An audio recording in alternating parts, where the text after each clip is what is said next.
आज मेरी वाइफ मेरे से बोली कि बाबू, एक तो मेरे बाल बहुत झड़ते हैं, दूसरा गर्मी बहुत हो रही है, तो अगर तुम कहो तो मैं अपने थोड़े बाल कटवा लूँ। वो परसों दीदी भी कह रही थी कि अपने थोड़े बाल कटवा लो तो अच्छा रहेगा। इस पर मैं उससे बोला, कोई नहीं यार, जैसे मर्जी करवा लो, जैसा तुम्हें ठीक लगे वैसा करवा लो। मैं कभी भी उसको किसी भी चीज़ को रोकता टोकता नहीं था कि भैया क्या पहन क्या मत पहन और कैसे रहे। वो जैसी है मेरी है और मैं इसी से खुश हूँ, क्योंकि मैं उसे बहुत ज़्यादा प्यार करता हूँ। अब मैं तो तैयार होकर ऑफिस चला गया और शाम में फिर उसका मेरे पे कॉल आया कि बाबू, मैं अपना बाल कटवाने जा रही हूँ, तो तुम बताओ, तुम कहो कैसे कटवाऊँ। मैंने कहा यार मैं क्या बताऊँ यार, कैसे कटवाऊँ मैं नाई थोड़ी ना हूँ। नाई से पूछ लियो कि, या पार्लर वाली दीदी से पूछ लियो कि तेरे पे कैसा कैसा हेयर कट सूट करेगा, वैसा करवा लियो। वो कही कि बाबू एक बात बोलो कि हाँ पक्का बुरा तो नहीं मानोगे। मैंने कहा नहीं नहीं यार, मैं क्यों बुरा मानने लगा, तेरी आज तक कभी किसी बात का बुरा माना है जो मानूंगा। कहने लगी देख लो। मैं कहा हाँ ठीक है, देख लिया,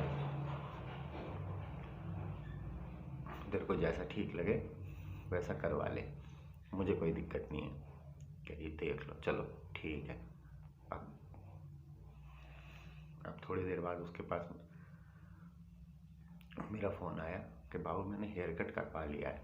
मैंने कहा ठीक है, वेरी गुड, बहुत अच्छा है, दिखा तो दे कैसा हेयर कट है। कह रही है इसे फ़ोन पे नहीं दिखाऊंगी और तुम्हें मेरी कसम है तुम मुझे डांटोगे भी नहीं। मैंने कहा नहीं यार, मैं नहीं डांटूंगा, ऐसा तूने क्या ही करा लिया होगा जो डांटूंगा। तो अच्छा चल फ़ोटो भेज, मैं फ़ोटो देखता हूँ फिर बताता हूँ तुझे। कह रही नहीं, फ़ोटो नहीं भेजूंगी, तुम ऑफिस से आओ, मैं फिर तुम्हें दिखाऊंगी। मैंने कहा यार तूने इसे सस्पेंस में डाल दिया। उस दिन मेरे दिमाग में पता नहीं क्या बौखलाहट हुई, मैंने फटाफट से अपना काम निपटाया ऑफिस का और तुरंत चल दिया घर की तरफ कि देखूँ यार आखिर आज इसने क्या करा है। और मैं घर पहुंचा, घर पहुंचते ही मैं एकदम शॉक हो गया। अबे ये क्या करवा लिया तूने। वो बोली तुम्हें मेरी कसम है तुमने अगर मुझे डांटा तो। मैंने कहा डांटूंगा तो नहीं यार, लेकिन फिर भी यार इतना इतना बड़ा हेयर कट।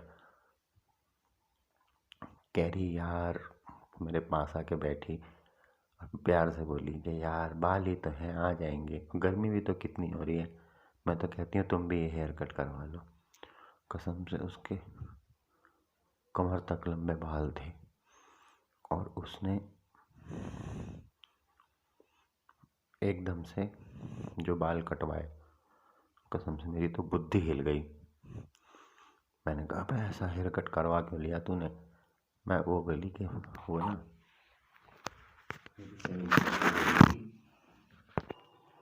वो मेरे से कहने लगी कि पता है वो ना, मैं अपनी सहेली के साथ गई थी। मैंने कहा कौन, वो स्नेहा। कह रही हाँ उसी के साथ। मैंने कहा अच्छा, जब भी मैं कहूँ वो खुद तो बॉय कट करती है, बॉय कट बाल रखती है, लेकिन तेरे तो उसने उतने भी नहीं छोड़े। वो बोली नहीं देखो यार तुम उसका मजाक मत उड़ाओ। मैंने कहा यार मजाक नहीं उड़ा रहा यार, मैं बस बता रहा हूँ, मैं कह रहा हूँ। मैंने कहा अच्छा फिर क्या हुआ। कहने लगी पहले हम ना पार्लर वाली दीदी के यहाँ गए, तो उसने मेरे को बताया, तो, तो मेरी तो हिम्मत हो नहीं रही थी, तो उसी ने बोला कि इसको ऐसा हेयर कट कराना है। वो दीदी तो मानी नहीं, वो दीदी तो अलग से लेक्चर देने लगी, अरे नहीं ऐसा नहीं करवाते, ऐसा नहीं होना चाहिए, ये है वो है फलाना ढिकाना। तो स्नेहा को गुस्सा आ गई, उसने कहा चल प्रिया खड़ी हो, हम कहीं और जाके हेयर कट करा लेंगे। फिर हम दोनों उठ के वहाँ से चल दिए। फिर वो मुझे एक नाई की दुकान पे लेके गई। वहाँ अब मेरे को बड़ी गुस्सा आ रही थी। एक तो जैसे तैसे घर से निकली, एक तो जैसे तैसे घर से मन बनाया, ऊपर से गर्मी इतनी तगड़ी हो रही थी कि पूरा पसीने में भीग गए हम। और ऊपर से ये दीदी के लेक्चर सुना सुना के हमें बोर कर दिया। अब बड़ा दिमाग ख़राब, तो मैंने उससे मना कर दिया। मैंने कहा मैं नहीं जा रही दुकान के अंदर, पहले तू जाके पूछा, खाम खा बेइज्जती सी महसूस होती है। आज तक तो मैं कभी नाई की दुकान में ऐसे गई नहीं हूँ। और जाऊंगी, पता नहीं कितने लोग खड़े होंगे, कितने लोग बैठे होंगे, देखेंगे क्या कहेंगे मेरे बारे में। स्नेहा मेरे से बोली, कह रहे यार तू दुनिया की क्यों फिक्र करती है, कौन क्या कहेगा, वो जानता भी नहीं है। और आधे से 90% लोगों को ये फ़र्क भी नहीं पड़ता कि तुम क्या करते हो क्या नहीं करते।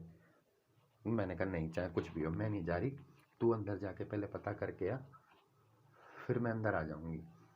बोली ठीक है, बहुत अच्छी बात है। वो अंदर गई, उसने नाई से पूछा तो नाई ने शायद हाँ कर दी, लेकिन उसकी दुकान पे ना बहुत सारे लोग बैठे हुए थे। तो मैंने स्नेहा को बोला कि एक काम कर, तो इससे नाई से पूछ के आ, क्या ये घर पे आके बाल काट देगा, जो भी पैसे एक्स्ट्रा लेगा मैं दे दूँगी। बोली ठीक है, आइडिया भी अच्छा है, यहाँ सबके सामने बेइज्जती सी भी महसूस नहीं होगी, और ठीक है कोई दिक्कत नहीं है। उसने नाई से जाके पूछा, नाई ने हाँ कर दिया। उसने कहा ठीक है आप लोग जाओ, एड्रेस दे दो, 1 घंटे बाद मैं आ जाऊँगा यहाँ से काम निपटा के। तो हम उसको अपना एड्रेस दे के हम लोग आ गए। 1 घंटे बाद, करीबन 1.5 घंटे बाद वो नाई हमारे पास आ गया। अब मैं कसम से इतना डर रही थी कि जाने क्या होगा क्या नहीं होगा। नाई ने बोला कि क्यों नहीं मैडम, आपने अगर ज़्यादा टेंशन ले रही हो तो आप शॉर्ट करवा लो, है ना, ये वाला हेयर कट मत करवाओ, शॉर्ट करवा लो। मैंने कहा मैं तो हाँ कर दी, लेकिन स्नेहा मना कर रही, अरे नहीं भैया इसे यही करवाना है, इसे यही हेयर कट करवाना है जो मैंने आपको बताया था। अब तो मैंने कहा नहीं नहीं पहले कर लेने दे। मेरी वाइफ बोली कि नहीं नहीं पहले ऐसा वाला हेयर कट कर लेने दे, तो जैसा ये नाई भैया कह रहे हैं, और अगर मुझे अच्छा लगा तो ठीक है, नहीं लगा तो जैसा तू कह रही है वैसा मैं करवा ही लूँगी। मैं कहा ठीक है। बड़ा मन मजबूत करा, नाई ने मुझे कुर्सी पर बिठा के और उसने मेरे बाल काटने चालू करे। कसम से इतने छोटे कर दिए एक उसने कि बस पूछो मत। और जब पहली लट कटी ना, मेरे एकदम दिल से एकदम ऐसी धड़कन सी हुई, इतनी तेज़ मेरी धड़कन हो रही थी। हाय जाने इतने लंबे बाल, हाय मेरे बालों का क्या हो रहा है, मैं क्या करवा रही हूँ, मैं पागल हूँ।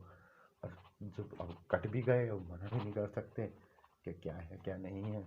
मैंने कहा तू दिल थाम के थोड़ी देर बैठी रहे, होनी जानी देखी जाएगी, और तुम्हें तो मैंने समझा ही लिया था।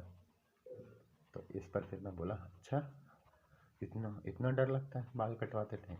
बोली हाँ सच्ची में, तुम्हें क्या पता, बाल हमने कितने नाजों से पाले होते हैं, और एकदम से कैंची से कट के एकदम ये ज़मीन पे गिर जाएं तो बुरा नहीं लगेगा क्या, अफसोस नहीं लगेगा। मैंने कहा हाँ यार ये तो है। मैंने कहा अच्छा फिर क्या हुआ। कहती नाई ने ना मैंने लड़कों जैसे बाल काट दिए, लड़का सा बना दिया। अब मुझे बिल्कुल भी भद्दा, मुझे बिल्कुल लड़का सा लग रही थी, एकदम भद्दा लग रही थी। मैंने कहा अच्छा फिर। कहने लगी फिर मैंने नाई भैया को बोल दिया कि भैया तुम वही वाला हेयर कट कर दो। तो उसने फिर उस तरह निकाल के मेरे बालों में ना अच्छे से पानी लगा के मालिश करी। ये मान लो इतनी मालिश करी कि मेरे सारे कपड़े गीले हो गए। 1 मग्गा पानी तो डाल ही दिया होगा नाई ने। और फिर उसने अच्छे से मसाज करी, मसाज करते मैं इतनी रिलैक्स हो गई, मसाज होते ही सारा सर का दर्द ख़त्म, सब कुछ ऐसा लगा एकदम बिल्कुल रिफ़्रेश हो गई हूँ। और फिर उसने वो निकाला एक अपना, पता नहीं क्या था उनको उसके हाथ में, मैंने उसे उस तरह कह रहे थे, उस तरह, हाँ उस तरह कह रहे थे उसको।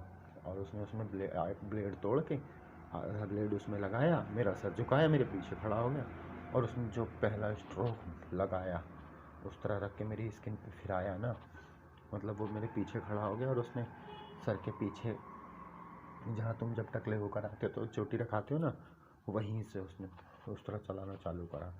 और एकदम से मेरा ठंडा ठंडा फील हुआ।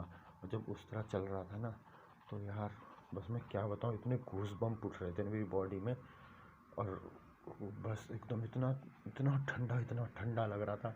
और वो उस तरह भी जब चल रहा था ना, तो ऐसा लग रहा था कि यार ये और चलता रहे। उसकी मतलब उस तरह चलने की जो फीलिंग थी ना मन में, वो बहुत भयंकर थी। मैंने कहा अच्छा फिर। कहने लगी फिर कुछ नहीं, नाई ने ऐसे उस तरह फिराया, पहले पीछे से मुझे गंजी कर दिया, फिर उसने कानों के ऊपर मेरा सर, लेकिन हाँ नाई की ना बड़ी गंदी आदत थी, वो निकाला एक जगह मेरी गर्दन को फिक्स कर देता था।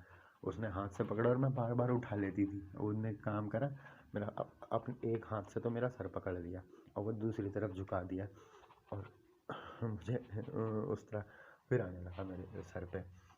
तो अब ये मान लो पीछे से मैं टकली हो गई और आगे से आधी टकली हो गई कान के ऊपर, और फिर धीरे धीरे पोर्शन को वो ऊपर घुमाता ले गया उस तरह को और आधी गंजी कर दिया।